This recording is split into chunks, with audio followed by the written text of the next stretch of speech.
Alex here at Movements for Life. Another batch of morsels coming right at you. This is workout number 8, and gonna switch gears a little bit. Had a request for a body weight only one. So after giving it some thought with the nice weather, this is a good excuse to take a bunch of exercises, and you can just do these outside, driveway, you know, back patio, deck, or even backyard type of situation. Or this is something that travels really well. So if you're out of town, don't have access to a gym, you can do this right in your hotel room. All right, so body weight only, same format.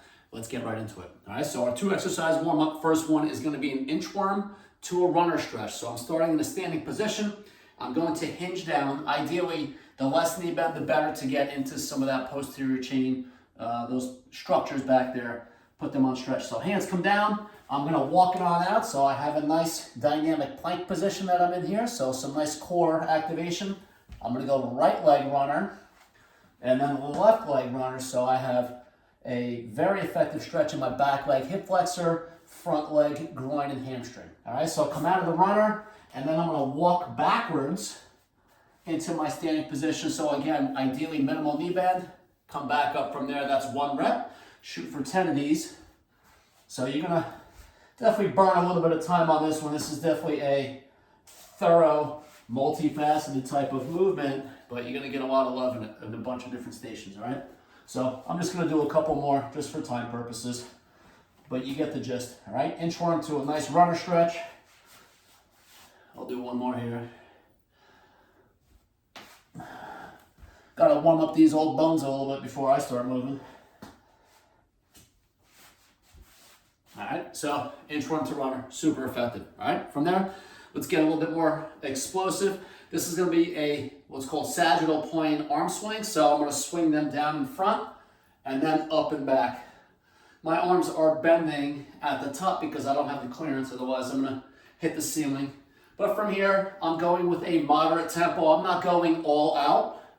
From a side view, really important, as my arms chop down, my hips are going back. So yet again, I'm getting into some hamstrings. As I chop up, my hips are coming forward. I'm getting a nice posterior tilt, so my abdominal wall and my anterior hip, super active here. Go for 20. These feel awesome. Love these. These work well just with body weight only, or this can get amplified quite a bit if you hold on to a med ball or a dumbbell. But again, for our purposes, we're going just body weight for today. All right, so let's start with our first move. We have our energy system. This is probably one of the more strangest looking jumping jacks, but it is a very, very challenging one. So it is designed to get into your energy system. However, it actually doubles as a very, very challenging core exercise, specifically onto the lateral line, to your obliques. So you're gonna start arms up overhead, side bend to the right. So there's a lot of lateral flexion here. I'm gonna jump to my left, and I'm gonna side bend to my left. So it looks something like this. All right, so you're gonna alternate side to side. You're side bending to the side that you're jumping to. All right, super challenging. If you do the opposite, it's not wrong. It's still energy system. It's just gonna be a little less lateral flexion. Shoot for 20, so you get 10 to each side. All right. Our lower body move, this is our single leg balance reach to balance. So I'm gonna start with my right leg flamingo. I'm gonna reach in the transverse plane, so I'm gonna get some rotation here. So it looks a lot like a curtsy or a skater type of reach. And I just wanna pause at the bottom just to bring attention to a couple different things with my upper body. And I'm gonna change my body position so you can appreciate it from your vantage point. So I'm reaching back in that skater position. My opposite arm is coming up front, so I'm getting a lot of thoracic rotation. So that's gonna help load my hip and also keep this oblique nice and long, activating my abdominal wall. But this upper body rotation, this counter rotation, naturally feeds into what my body's designed to do. When we walk, we should have counter rotation. So this counter rotation is really gonna further drive this hip and give you quite a bit of love up the chain. So if I face you, you can actually see I'm keeping everything nice and straight in terms of that lower body at you. Opposite arm is coming in front, and you can really appreciate that twist from this view here. So as my left arm comes in front, my right arm is pulling back, and my butt is on fire. All right, go 10 each side. Woo-hoo.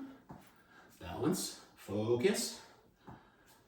All right, super, super, super effective. All right, if you've never done this before with this thoracic rotation, it'll change things quite a bit for you.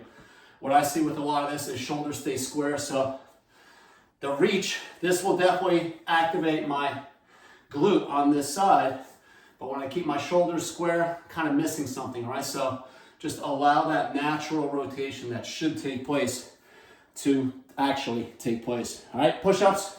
This is a great one. We're gonna do some stepping variations here, specifically in the frontal plane. So I'm gonna be stepping sideways here. So I'm starting with my hands underneath my shoulders. I'm gonna step my right hand out wider and kind of fall into a push-up.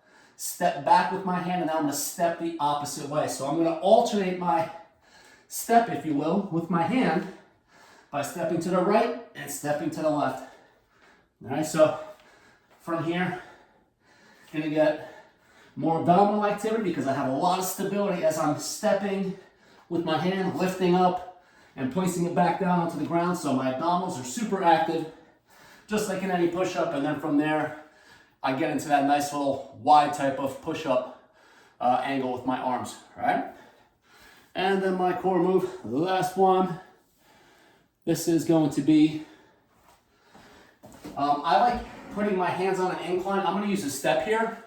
Depending on where you are, if you are outside or if you have access to a staircase, you can just elevate your hands ever so slightly. And the reason why I like doing that is to give myself a little bit more clearance so that in that prone position, I can actually take my foot and tap the toe as far forward as I can reach. So I have to pull up the landing gear, so to speak, my legs.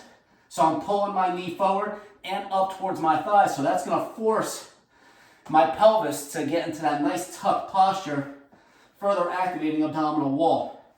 I have more weight on my hands than on my feet, so like 60-40 weight distribution. I'm favoring this forward push through my hands. My shoulder blades are spread apart as I am doing a gentle toe tap. All right, very, very effective. It's a sneaky one. All right, so there's your first 4 moves. Let's go into our second 4. Going back to energy system. This is a squat jump. Love squat jumps. There's a lot of different variations. For this particular one, you're gonna have an imaginary line in front of you and you're gonna jump forwards and backwards over it. All right, so I'm just gonna put my hands on my hips just to kind of get them out of the way, but I'm really focusing on having an absorbing landing. I'm absorbing with my entire leg, my ankles, my knees, my hips, so that I have some really, really good suspension with my legs, all right? So really, really absorbing. Go 20 on those.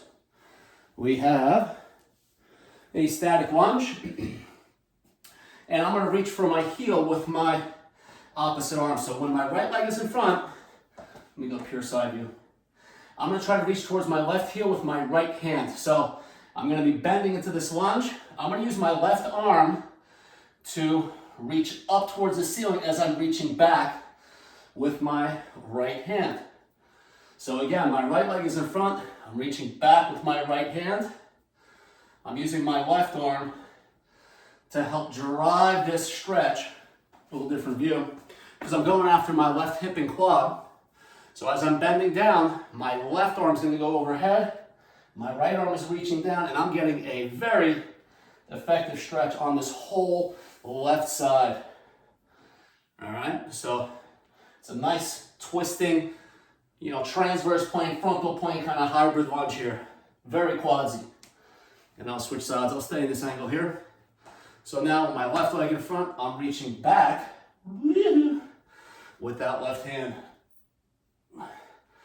There are some exercises where you feel like you wish you had longer arms. This is one of them. If you can't reach your heel, you can just reach towards your calf. You don't have to make contact with it. It's just a target for you to shoot for, so that you're bending down, you're rotating, and side bending to try to get into that heel. All right, number 3. This is an inverted press. It is a vertical push variation, i.e. overhead press, but we're gonna use your body weight. So to make it slightly easier, we could use some height here. So again, I'm gonna use this step. You can use a staircase, you can use a piece of furniture. So for this inverted press, I'm trying not to go straight down like a push-up. I'm trying to drive my body forwards and backwards. A couple things to look for here is to minimize the elbow flare out. You want to have your elbows really try to, as you fold up, kind of move towards your body. So you're kind of moving in this type of sagittal plane, this forwards, backwards motion, okay? Don't flare the elbows out. It's going to have a better connection to your abdominal wall and be much more rewarding in this type of setup, okay? So looks something like this. My hips are higher than my head, so I am getting a subtle hamstring stretch, nothing crazy, but that is what it looks like. A very challenging push. Again, the key here is this forwards to backwards type of motion. All right, so it resembles that overhead type press. All right, awesome. Play around with the height. If step is too easy, this can obviously go down onto the ground. This will make things quite a bit harder to get yourself down even further. All right, so the higher you go, easier it is. The lower, the more aggressive.